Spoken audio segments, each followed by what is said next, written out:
Hello, my name is Stephen Yoder-Hawks, and I'm the president of Alpine Clinical Consulting.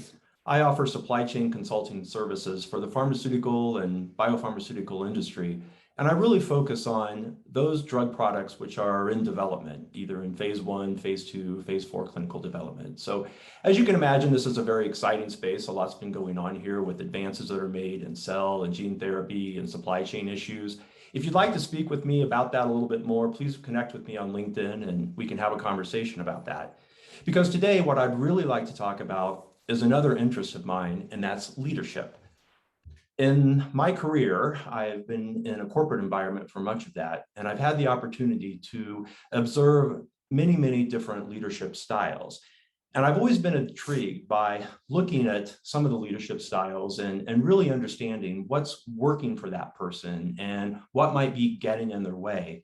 And doing a bit of reflecting on that and trying to develop and grow my own leadership style to become a better leader of an even more effective organization.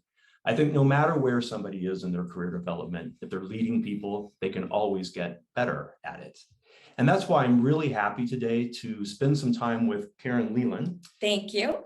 Karen is the president of Sterling Marketing Group, and she works with organizations to help them develop their brands. But in addition to that, she works at the individual level, helping CEOs and senior leadership and entrepreneurs develop their own personal brand. As you can imagine in that work, she's worked with a lot of leaders, seen a lot of organizational styles and leadership styles. Maybe she's seen them all. I don't know. We'll find out as we explore this topic a little bit together. A little bit more about what you mean around enhancers and diffusers. Yeah, so if you think of any leader, right, there are things that they do that enhance their brand internally and externally, and there's things they do that detract from their brand internally and externally. And there's a few things about that. One is, first of all, you have to have the self-awareness as a leader to realize what are your enhancers and what are your detractors. Now that sounds super obvious, but I deal with executives and leaders and CEOs every day who do not have the self-awareness to realize what's enhancing their brand internally or externally,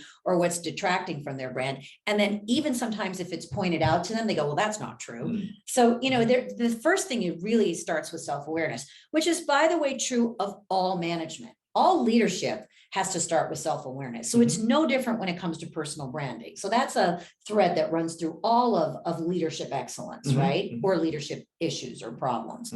So I think one thing is the self-awareness. But then the other thing is that really understanding that the things that enhance your brand as a leader, again, externally or internally, are those things that you're doing that have other people see you in a positive light as representing something representing your values, whatever those values might be, and acting consistent with those values, right? For people for leaders that want to be, for people that call me and want to be thought leaders, right? I get a lot of calls from CEOs. I want to be a thought leader. And my not so joking first response is, okay, but first you have to have some thoughts. Right. Because you can't just go, I'm a thought leader. Right. You have to have some thoughts. So part of where the personal brand comes in is if you want your brand to be known as a thought leader, well, you can't just say that. You can't just say, well, this is my brand. You have to do things that, one, are consistent with that, act consistent with that. And this is really interesting. Your collateral has to translate into being consistent with that. So if you say, I want my brand to be about luxury, but you have a horrible picture on your LinkedIn, your LinkedIn's terrible, your website's terrible, well, that's not going to translate. And I think a lot of people have a disconnect between what they say they want their brand to be and then how it's represented in the world. And so those things really have to go together. So that's what I mean by enhancers and detractors. And some of the enhancers are, again, what you say, how you say it, being consistent, acting in that way, having your collateral represented. Some of the detractors are saying one thing, acting another way, right? Saying one thing and then having your collateral not look like that. Saying one thing, but then not behaving in a way or having the evidence that shows that you have that.